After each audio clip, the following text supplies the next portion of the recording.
The NFL, let's start in Dallas. Their new head coach, Brian Schottenheimer, was talking about the dynamic between his two wide receivers, C.D. Lamb and George Pickens. I think it's great for CD to have someone like George, not that George is a young player, but someone that GP really looks up to in CD. They obviously have trained some together, but that relationship's really cool. And I'm enjoying kind of just sitting back and watching it develop.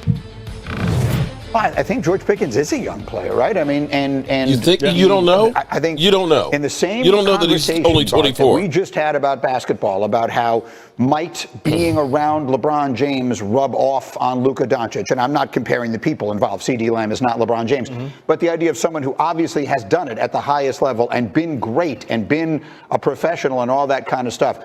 I think that there is a chance that this George Pickens acquisition, particularly in the last year of his career, winds up being great, and the Cowboys wind up being much better than most people are projecting.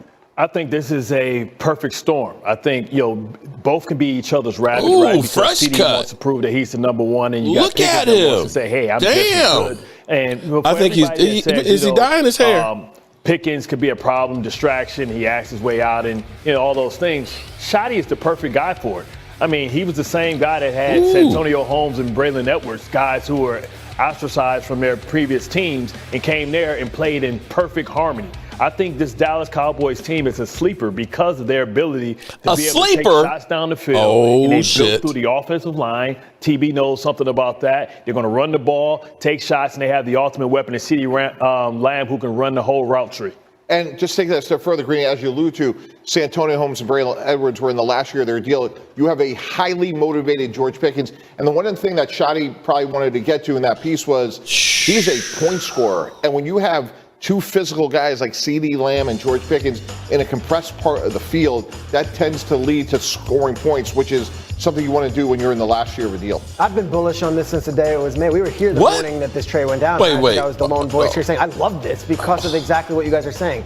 Motivated individual. He's 24 years old, got a huge upside, final year of his contract. And oh, by the way, he has been publicly dragged in the media for the last 2 months by everyone outside of his I know. building, I said that was a cancer, day was a one. problem, I said that day one. I think if you can't perform now, knowing what could be at the end of the rainbow, it might not happen for him. So to me, George Pickens to Dallas, where he doesn't have all that pressure, I think it's a great spot. Explain it, too. What's at the end of that rainbow is a pot of gold. A pot of cash. About you telling a 24-year-old a pot kid of cash. that, hey, if you ball out, keep your nose straight, you're going to potentially get $100 million in a place with no state taxes, man. Come on, man. Come on, man. I only proceed with caution. Come on, man. Knows what a football player looks like, and he decided to pay DK Metcalf $30 million, and he let George Pickens graduate. So, but it's the same guy. Listen, I don't know what is going on in Pittsburgh. One thing you can count on in Pittsburgh, they can draft a pass rusher and a receiver. But it's the same team that let Plesko Burrs go. He went and won a Super Bowl. Let Santonio Holmes go. He had success when he left, right? Emmanuel Sanders. AB got one. Listen, I don't know why they can't keep their receivers. AB got one. He was cray-cray, but he got one. Saying essentially the same thing. It's relatively low risk, considering what they give up for it, and potentially very high reward, which I think is really good. The other thing about the Cowboys is, and you'll learn this as you spend more time with us here, we tend to talk about them a lot. And you think? So when that means that the pendulum is really heavy, right? The more you pile onto it, so it swings too far in one direction and too far in the other. When the Cowboys are good, maybe we overstate how good they are. When they're bad, when they have a down year, we overstate how bad they are. This team won 7 games without their quarterback last year. Dak was hurt. Graziano made the point last week. In an offseason where every team was trying to get better at quarterback, the Cowboys are adding Dak Prescott. Speaking of whom, he's another one we go too far. Just because he's not one of the 3 best quarterbacks in the NFL, half the time the are the Cowboys getting some love now? He's the farthest thing in the world from terrible. He's are the Cowboys? Snap! NFL quarterback who, if anyone is going to be able to take advantage of these two guys, he's got as good a chance as anyone. They add good players on the offensive line. I think the Cowboys are going to surprise a lot of people this year. Yeah, Greeny, I agree. He has to stay healthy. 2 of the last 3 years, he's missed a lot of time. And on the other side of the ball, same theory. DeMarvin Overshown and Trayvon setting up the expectations, people. And they added a few other pieces, Solomon Thomas and Dante Fowler. I'd say the negative, of course, say Solomon Thomas with a straight face. He's talking about Solomon Thomas. He wasn't on the Jets starting line. We go big on this. Look, I would just say this. I know you guys, you played for Shotty, you worked with Shotty. there is a question that for 25 years, Shotty's been in football. This is the first time he's getting a head coaching opportunity. Everyone's over the moon in Dallas on it. They didn't do a full coaching search. They did not. They said Mike McCarthy's contract's going to run out. We're going to miss that whole first wave. We're not even going to entertain Ben Johnson. We're not even going to entertain Kellen Moore. This was Shotty's job from the go, and that was what it is. And they might be right, but They I think interviewed it's fair as an outsider Kellen who Moore. didn't work with Shotty and covers the league and say, let's see how that first year in Dallas with a big spotlight goes. Yeah, Peter, I see that differently because when you're running an organization and you see somebody every day, that's a job interview each and every day. So I don't think they just said, hey, well, Mike's contract's expiring. What do we do? I think they You. Well, how are you? This last week. Obviously, Dak had a sign off on it, and Shotty has a great track record with quarterbacks. Yeah, I understand what you're I'm going to end it right there. Am I wrong? Didn't Kellen Moore interview too? I could have sworn Kellen Moore came back for an interview. And I think, see, this is funny to me. Well, first of all, let me say hello, good people. Mark Holmes here with my buddy Cowboy Joe Boo and Joe Bear up there.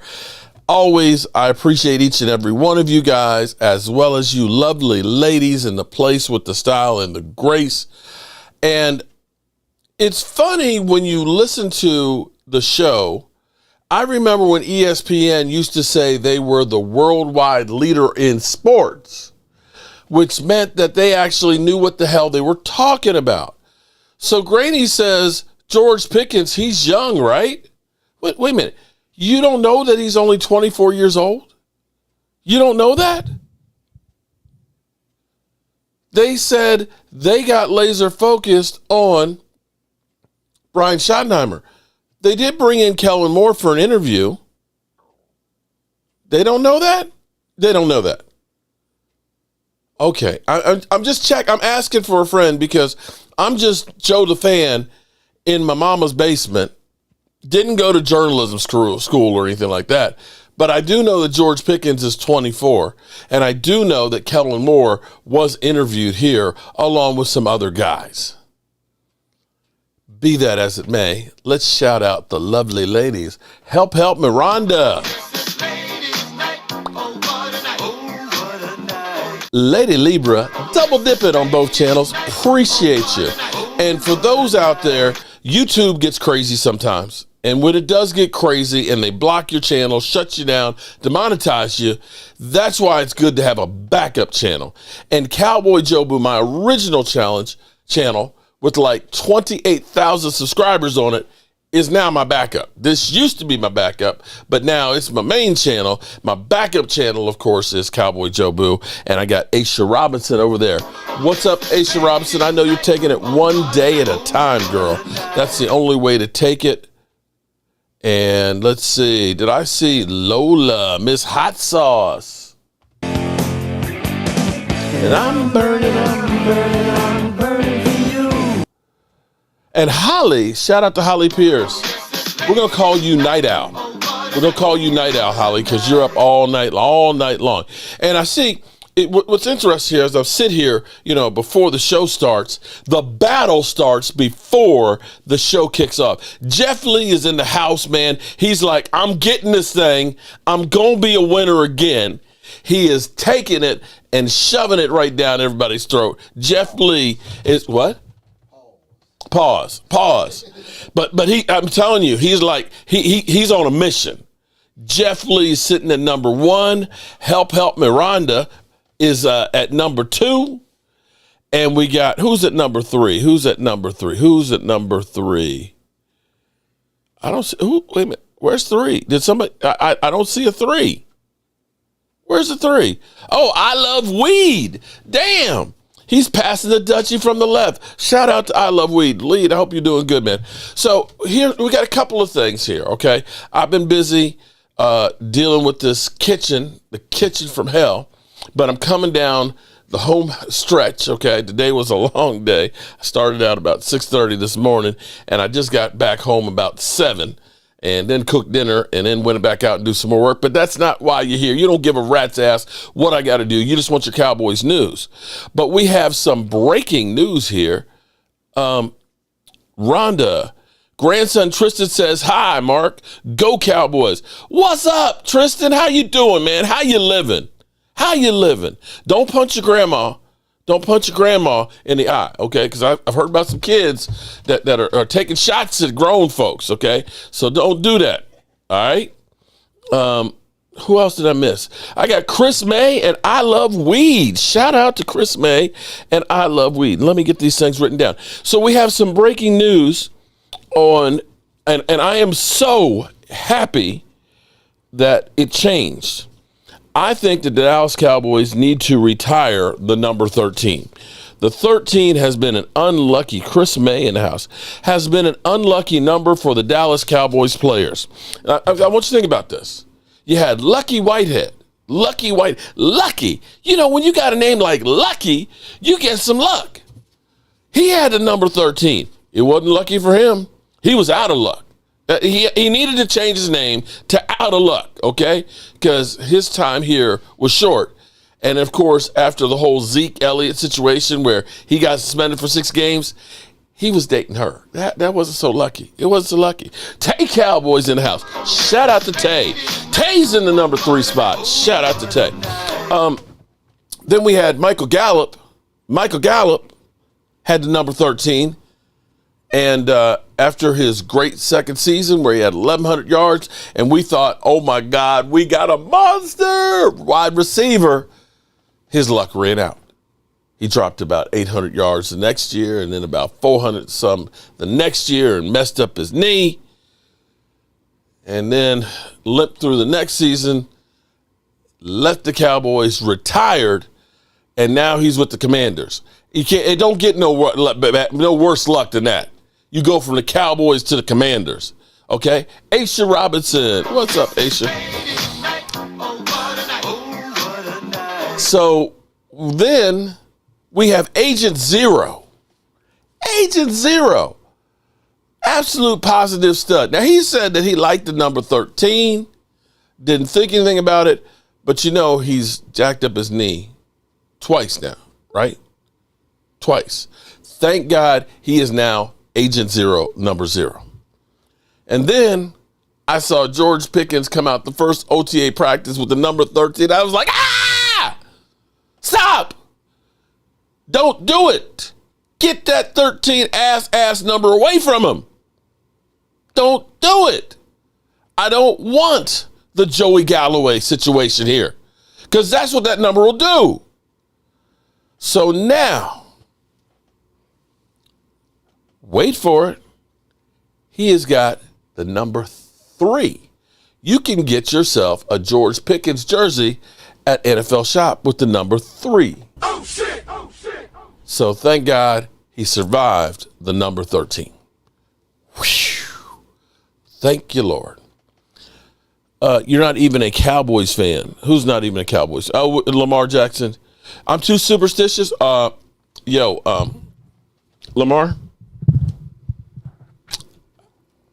You know I got a voodoo doll, right?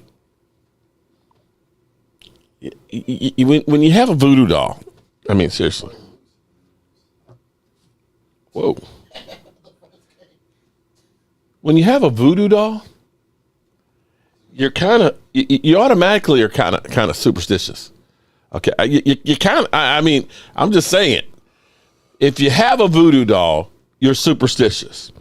And mind you, while we got the camera here, let's look down there. Check that out. 93 days, people, 23 hours, 5 minutes, and 5 seconds to kickoff against the Philadelphia Eagles. Woohoo! I don't know about you. I'm excited. When does a number make a difference? Nelson Aguilar wore 13 and won the Super Bowl. Go figure. Okay. Well, you know what, Drew? Listen, I'm not getting an apartment on the 13th floor. Not going to do it. You do you, bro. You do you. I'm pointing out that the Dallas Cowboys players, the number 13 has not been lucky for them. So why test faith? D Moore. D, get some more. What's up, Moore? How are you doing tonight? Why test fate? I'm just saying. I'm not going to do it. Not going to do it. All right, so we get that out of the way. Now, next thing, it's June 2nd, which means it's the day after June 1st. And as of June 1st, you get to let people go or trade people, and you're able to get yourself some cap relief by having dead money for 1 year. You're basically paying your money over 2 seasons. That's why this year we're still paying for Michael Gallup. Instead of taking a $13 million hit when we decided to cut him, we took $5 million the first year and $8 million, 8.9 to be exact, this year. Miss Gibson, what's up? We got all the ladies in the place. We decided to take that hit over 2 years. And that's what teams do. They look at it and say, you know, we're okay with the guys who brought in free agency or the rookies looking real good. Let's get some cash. We're going to let this guy go. You know, let him go and we'll be done with them, right? And that's what San Francisco did. San Francisco let go 2 defensive players. One, Giovanni Hargrave, former Eagle player. He was a big signing 2 years ago for San Francisco, was injured most of last year along with most of their team. They released him today, so he is now a free agent. That's not the one I'm really looking at so much coming off the injury. But Malik Collins, you may remember Malik Collins, and let me pull up his stats. Malik Collins, former Cowboy,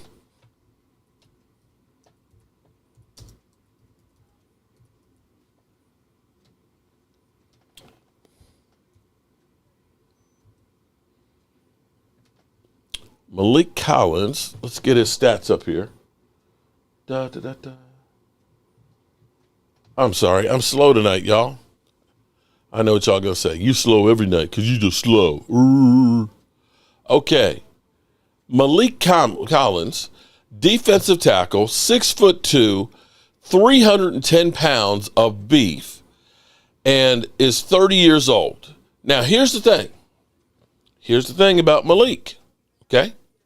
Last year, actually had a pretty good season. Ended up as a defensive tackle, good size, defensive tackle. Why did I get all the damn pop-up videos? I don't want to see all the pop-up videos. He was with us in 2016, had 5 sacks, 23 combined tackles, and 17 solos. What's amazing is, here it is in 24, with San Francisco, he had 5 sacks, 33 combined tackles, and 20 solos, with 5 tackles for loss. So he hasn't lost anything from 2016. And defensive tackles are guys that actually play well into their 30s. Remember, I want to get Calais Campbell. I want Calais Campbell so bad. I want Calais Campbell. How many times have I wanted Calais? I'm sorry, I digress. But Malik Collins might not be a bad addition. Let's look at Malik Collins. What did he get last year? Malik Collins, contract. Forgive me, I didn't. Okay, so.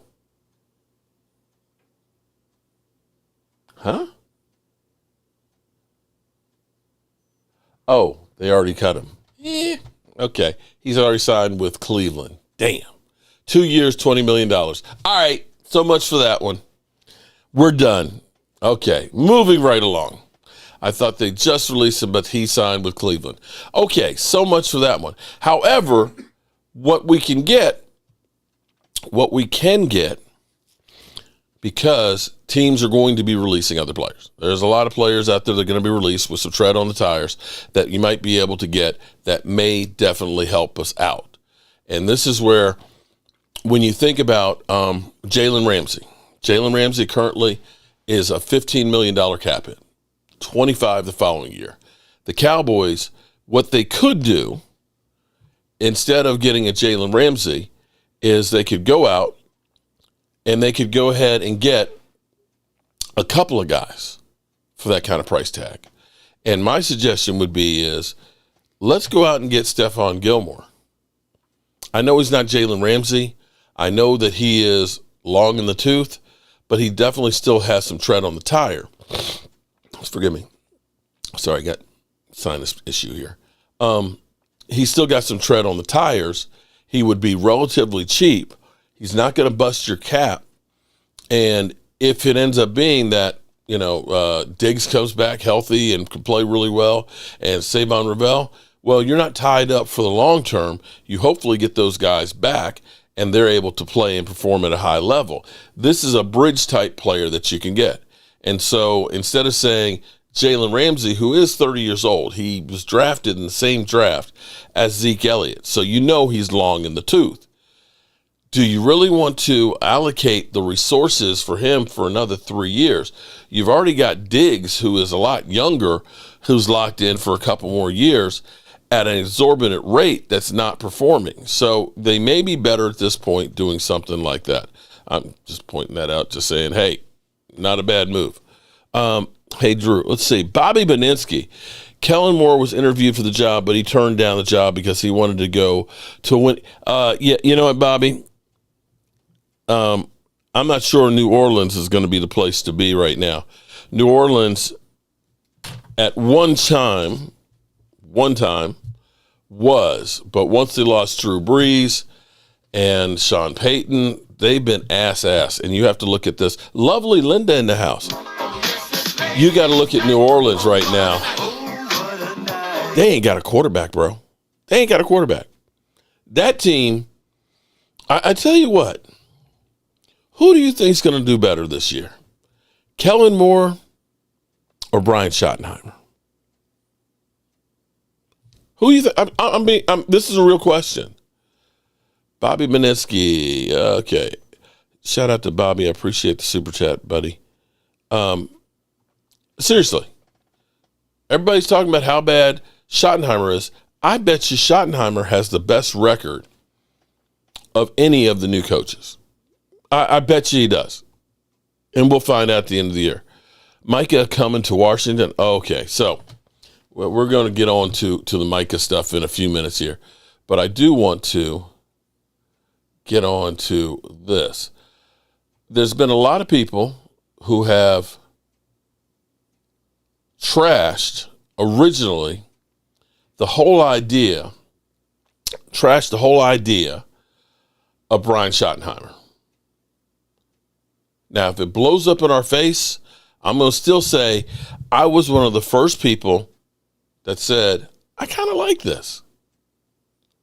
When you see Deion right now, I don't mean any shade on Deion, but Deion right now going after the New York Giants, he's out there defending his son and everything else that's going on. I'm not sure that I wanted that circus in town. We got enough drama. I'm sick of drama. I'm be honest with you. I am sick and tired of drama. And Deion, it would have been. ESPN would have camped out at the Star and would be looking for anything and everything in the world. And I'm happy that it wasn't Deion, okay? Just was. And maybe I'm wrong. Maybe Deion would have done great things with it. But I looked at Schottenheimer, and everybody keeps saying, well, he's been around for 25 years. Well, that means he's got 25 years of experience, as opposed to a Johnny-come-lately. Loyal Cowboy in the house, what's up? Deion would have been annoyed with the Cowboys. I think it would have been mutual. Jerry procrastinates like a mother. I had a boss that was like that, yeah.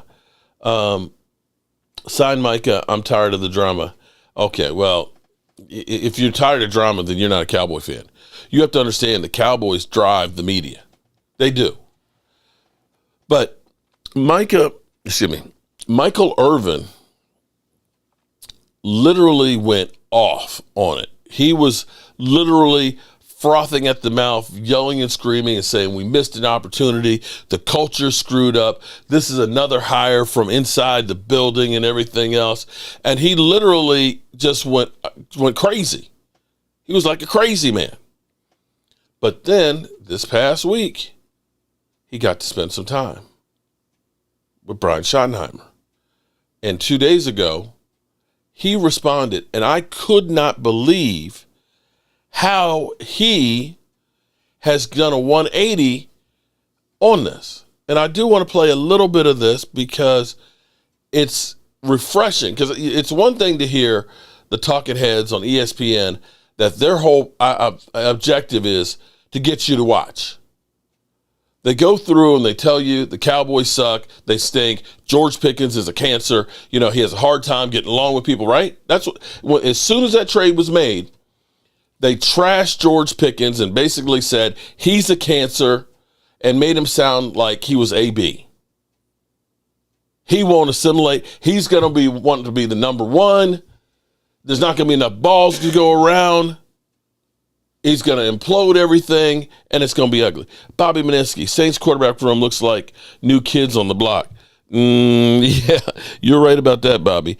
I tell you what, if Kellen Moore, Bobby B, if Kellen Moore wins with that team, then I'm going to say he's a great coach. But check out the playmaker. Shock y'all asses. Shock your asses. All right, guys, what's up? Ooh, we're going to shock your asses. Today, and I want to tell you all about it. I got a chance, as I told you, to do this, to go to the Cowboys. Coach reached out to us, Coach Schottenheimer, bringing in all what they call, we got the tag on still, Legends community. So they give us one of these, to walk around and we get the families. All the families came, but I didn't take any family member because even though game time, I consider the Cowboys to be my family, I didn't need any of my family bothering me about taking pictures and doing this when I had to go and examine my family, if you get what I mean. We have a new head coach. We have new things going on. I wanted to see how things are being implemented in this new regime that we have now. We'll call it that. Remember, because I told you, how do we get things different when you're doing things and bringing people or keeping people that were in the old mess that you were trying to get rid of? So after talking with Coach last week, I finally got a chance to talk with him on the phone, to go over and spend some time with everybody. And let me tell you how the day went. It was beautiful. Let me sum it up first.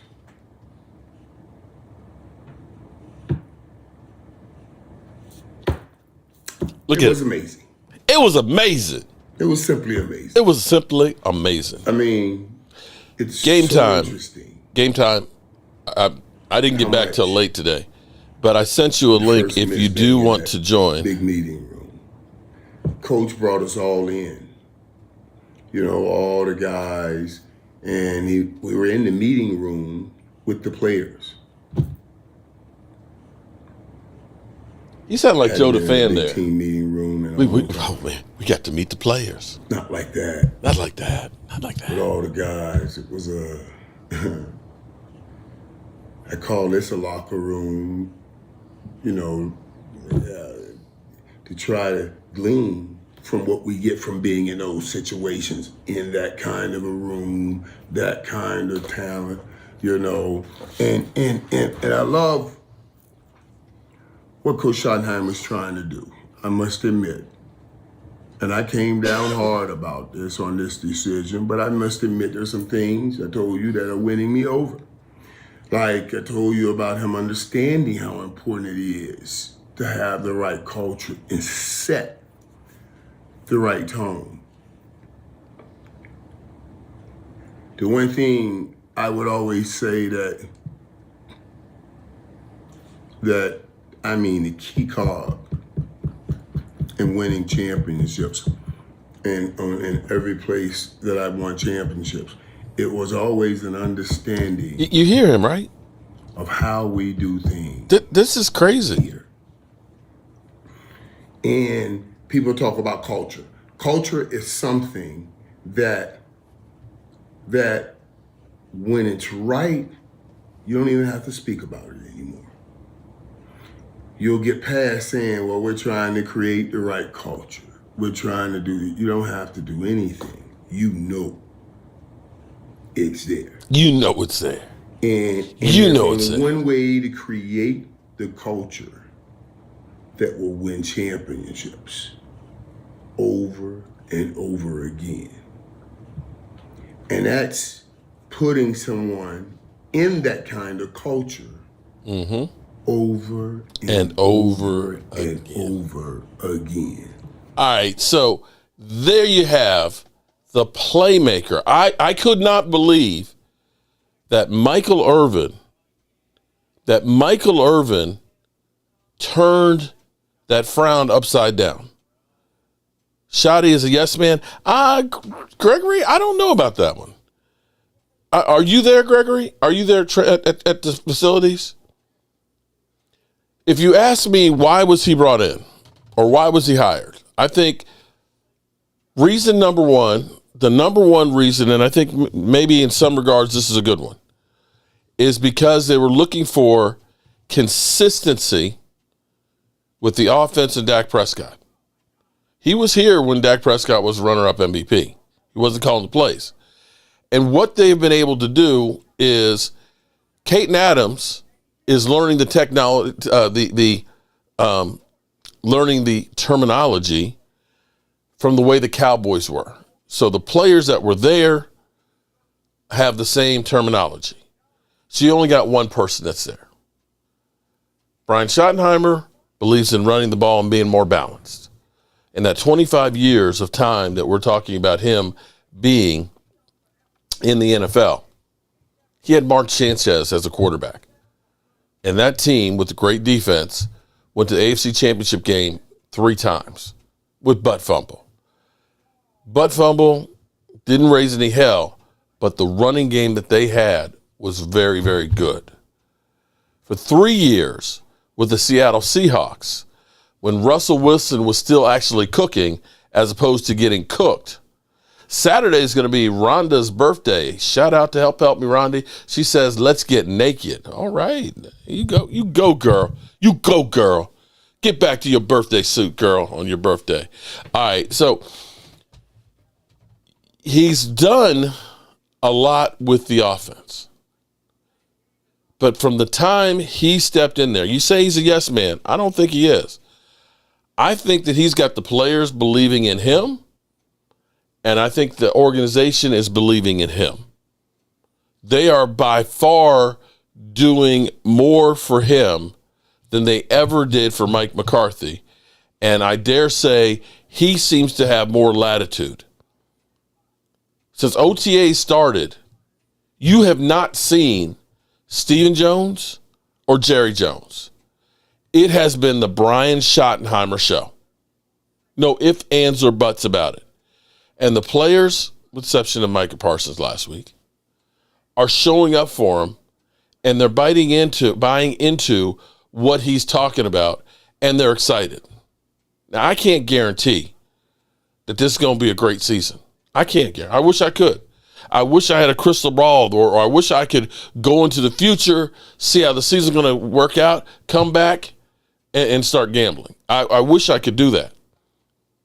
But from the standpoint of the depression that we had last year, and I'm going to be honest, I don't know how they felt in Dallas, but I looked at that and I was like, the only way we're going to win is we got to thread the freaking needle.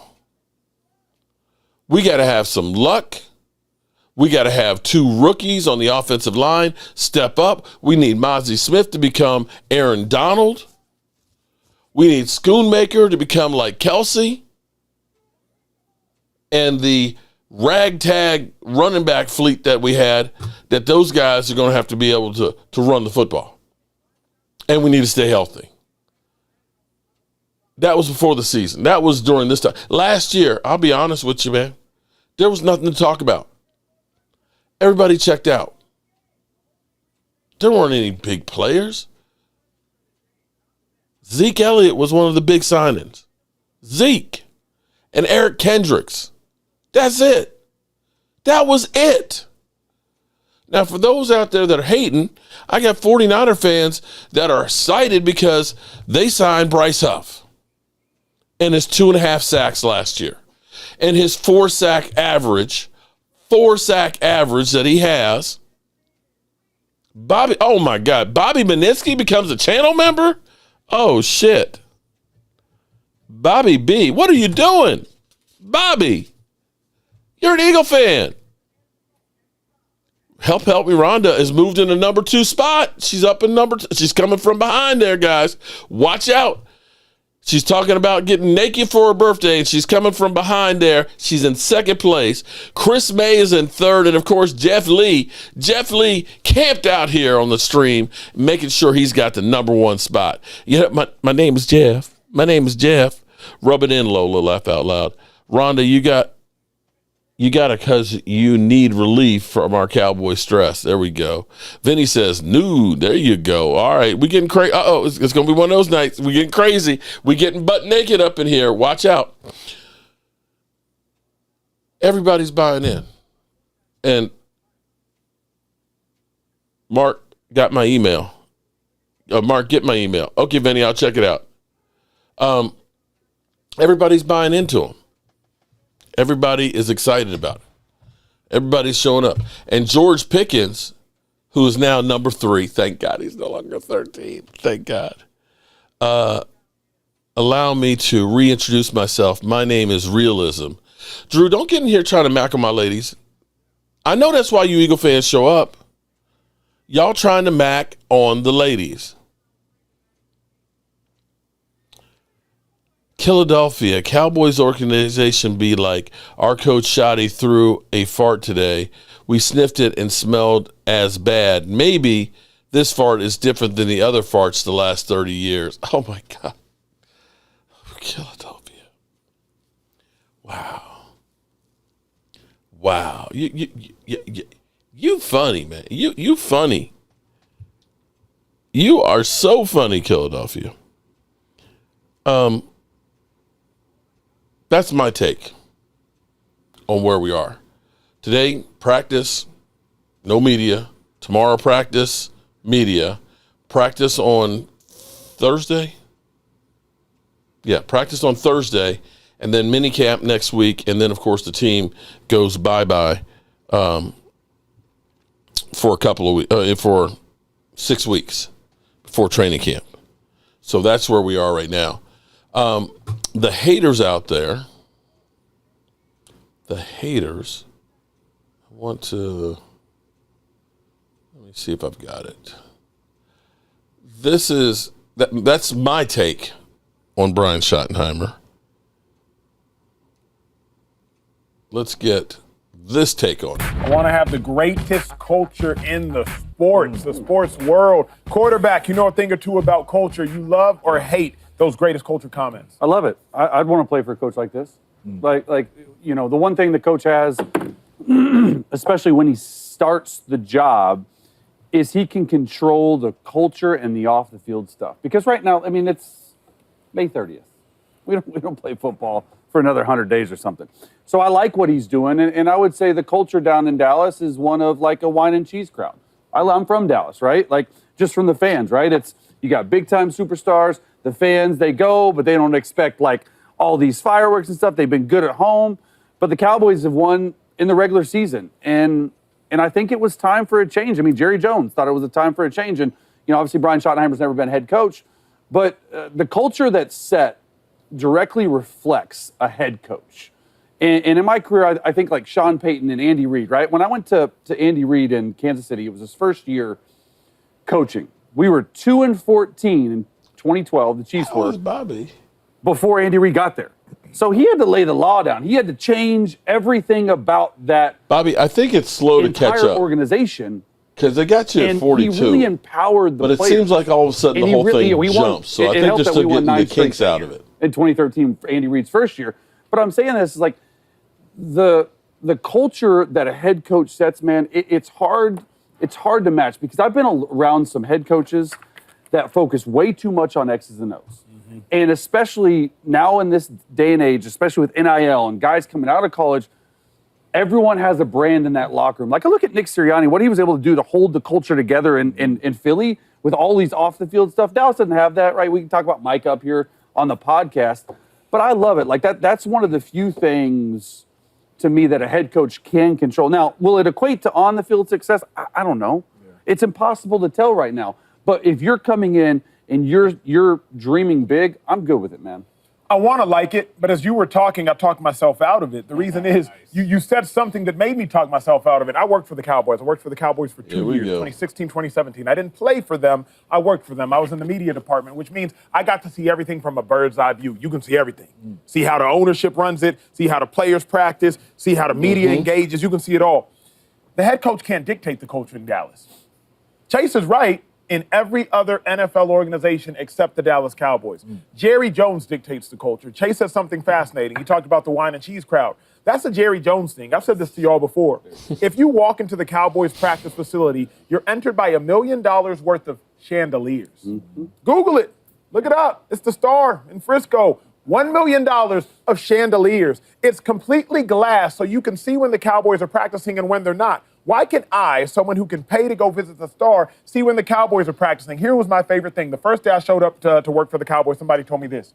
If you see the helicopter there, Jerry Jones is there. If the helicopter's not there, Jerry Jones is not there. Different feel, huh? That's the culture. The culture is that of a bougie, elegant entertainment, not super serious about the toughness of the game of football. But to me, it's Jerry who dictates the culture. So in the weight room, it's glass windows. So as you're walking around taking a tour, you can see it. When I played for the Eagles, when I played for the Giants, there were not tours going on during practice. The Cowboys have tours that you can pay for to go on during the course of while the players are at practice. Even Dalton Kincaid, I think the tight end, talked about Dalton Schultz. How y'all get this shit wrong? In Dallas. And the reason he made How you get that shit wrong? You know, when you go to a zoo, you can tap on the glass when you're looking at the different animals. That's what it felt like in Dallas. So as Chase was talking, it reminded me, Schottenheimer. All right, I'm going to end right there on that because I have to say, I remember being in New York for a photo shoot with the Giants during training camp and going down, and their locker room had glass. And I'm trying to remember, their offensive tackle.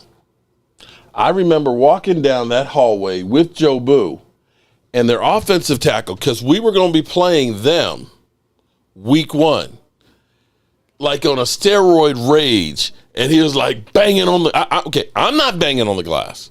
He was banging on the glass at me like he was in the like a gorilla. Bang, bang, bang. It was like, wait a minute.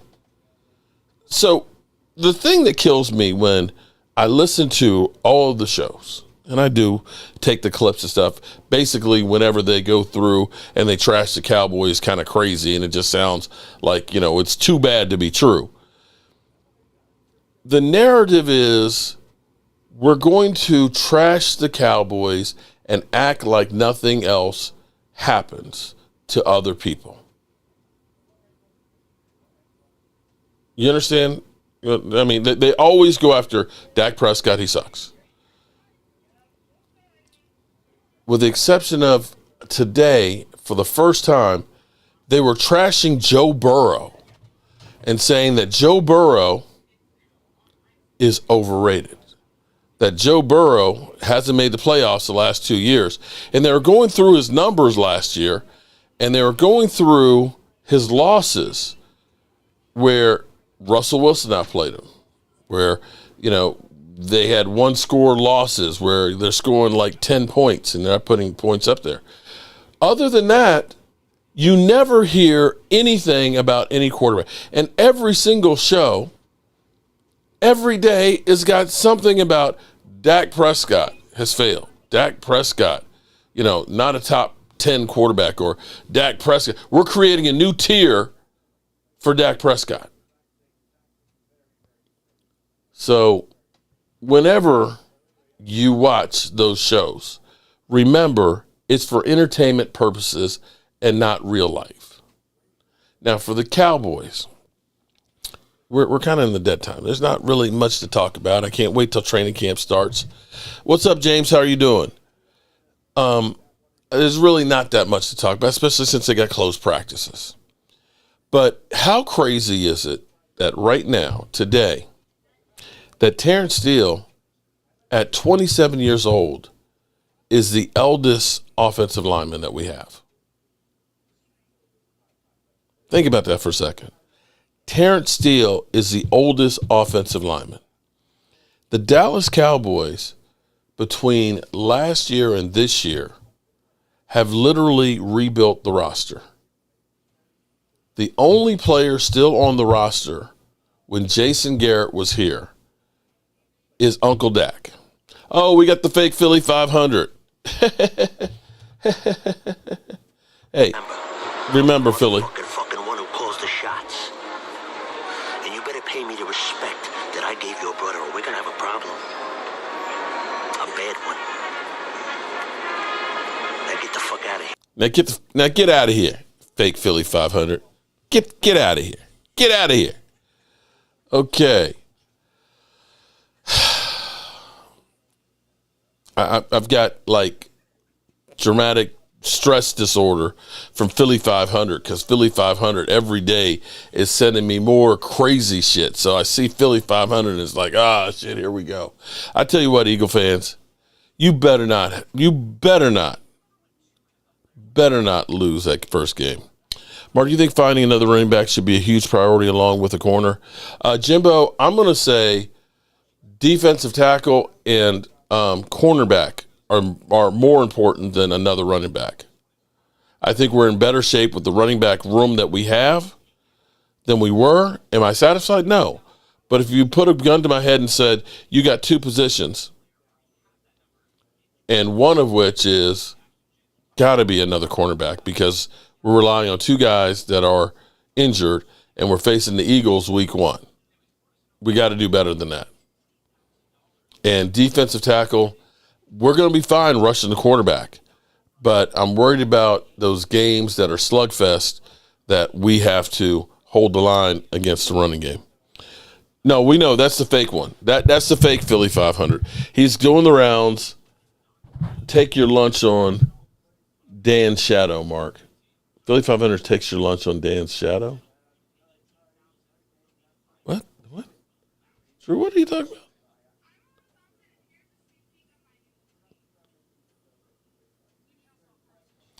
You know, Gregory, the funny thing is there's perception and then there's reality.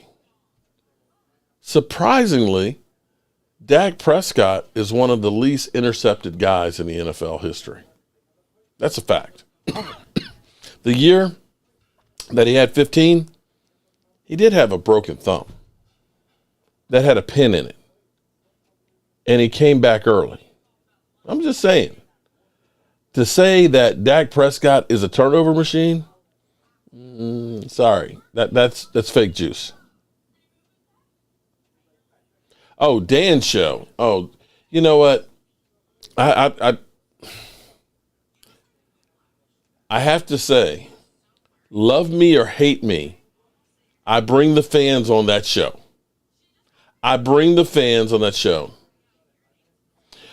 Any word on post-June 1st cuts? The Cowboys haven't made any yet. Donovan Wilson and Damone Clark might be two of those guys. I think what the Cowboys, and I think most teams are going to do right now, is they're going to go through OTAs and continue the evaluation process. And like for us, we have a lot of safeties on a roster. Donovan Wilson is literally $9 million if they end up moving on. $9 million is a good chunk of change. $9 million is enough to go ahead and get Stephon Gilmore and possibly a defensive tackle. Lola, two beautiful girls. He's in trouble. Oh, he's a girl's dad. Yeah, ain't no lie. He is definitely in trouble. Real count, Jerry 3, Jeffrey 2. Loyal, amen. I'm so happy he's not wearing 13 anymore. Marcus Blackman, Dak will deliver us a Lombardi. If he gets some help from Stephen Jones with a few more players. Drew, you're a closet Cowboys fan. He's something, but I don't know that it's a closet Cowboy fan. All right, so that's about all that I have news-wise. Anybody else have anything else to add? Micah Parsons is still not around, unfortunately. We'll find out if he's going to be there tomorrow when the press corps. Did I hear about Ramsey going to safety? No, I didn't hear about that one, Dan. I believe he's going to go someplace, but I don't know if it's going to be for safety or not. That would be interesting. Let's check in on our lead here. Jeff Lee is still in first place. Rhonda is in second. Lady Libra in third. And I'm trying to understand why your thing hasn't jumped there, Bobby. I think the damn thing's froze. You know, this is a new feature by YouTube, so they're still getting this shit, all the kinks out of it. And they're just beginning to start testing it. Bobby, I don't even see you on here. Thomas Garrett's at 33.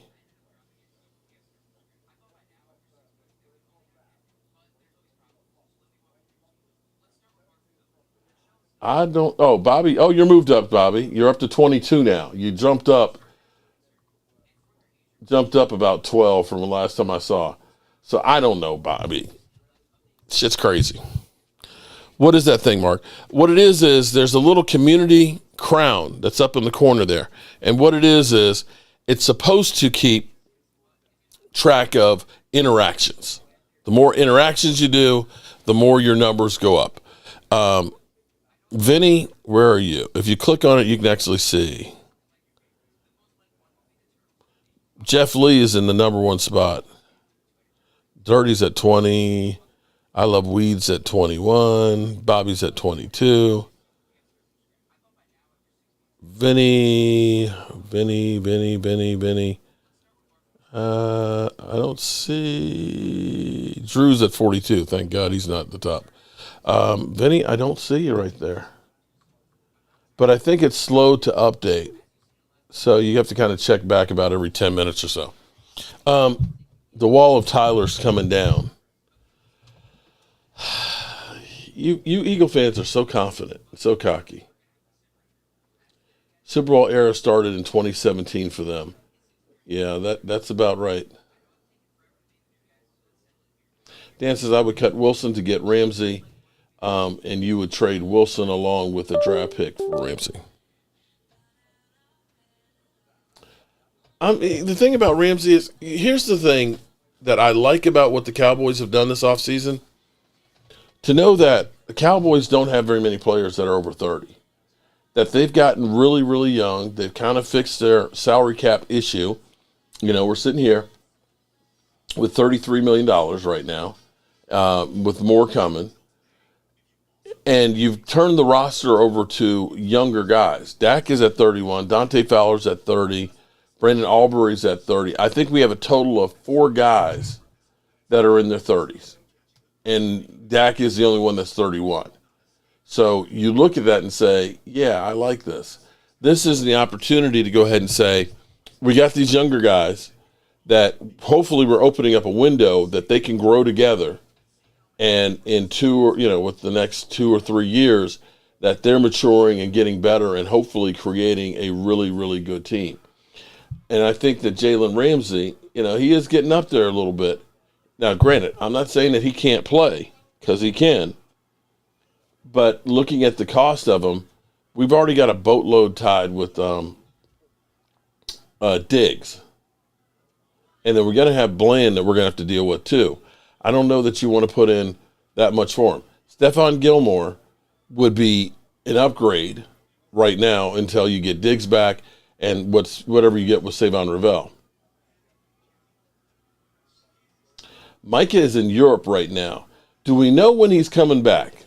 Evidently not anytime soon. That's not good.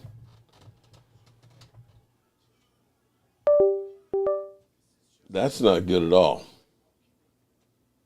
Congratulations, Dak's new baby, Cowboys building. Drew, no way. Dustin bone in the knee, and he has to backpedal and cover. Cooked. Rhonda needs a stress ball, Mark. Do you think the Cowboys should go all in on Ramsey, though? I mean, if you're trying to win now, you should push all of your chips on the table and go for it. I'm sorry, that one's going to be a tough one for me. Andrew, I agree, except for the Rams. That would be the Cowboys for me. Coop. Don't give Micah a new contract either. Trade him or make him out to play out his contract. Oh, okay. Real fan, shut up.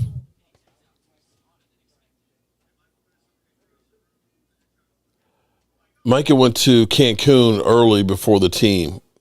Well, as I can't say I'm mad at him for that, Bobby. I'll be honest with you. The Cowboys are sitting here dicking around. He's shown up. He's been the team leader. He's done everything he's supposed to do. At this point, you know, the Cowboys are the ones that haven't done what they're supposed to do. So, for me, you want him here? Say, hey, Micah, we're getting this deal done. We need to get this thing done. We want to go ahead and be serious. You know, he's seen you bring in George Pickens. He's seen you pay Osa. He's seen you build the roster. He's seen you say, you know, we want you to be a leader. We're putting your locker by Dak Prescott. And you've shown up for all those things. And, you know, show me the damn money. He ain't done that yet. Parsons will be there. And he will be. And anybody who thinks, you know, like real fan, if you think that Micah Parsons is going to be traded, no. And if you're a Cowboy player, what you do is you know you are going to get paid. It's not a matter of if. It's just going to be when it's going to be. They got CD. They got Dak twice. They got D-Law. They got Zeke. You think that they're going to say, no. We're good. We're not going to do it, Micah. So chill. Be cool. And don't worry about it. All right?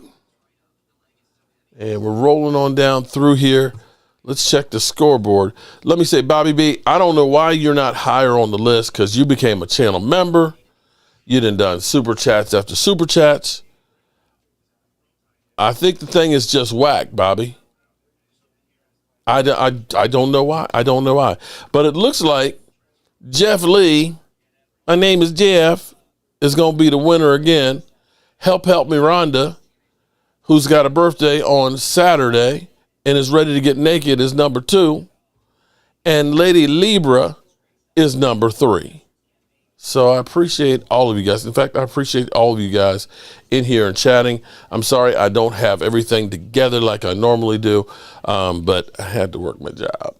Got to pay the bills. And we are going to get our ass up out of here. And we will see you all soon. And tomorrow, big day, Cowboys. We have the media in with the Cowboy players and things with practice. So we'll definitely have some more sights and sound then. And I appreciate you guys. Peace out. The party's over. They say that all good things must end. Call it a night. The party's over. And tomorrow and next year starts the same old thing.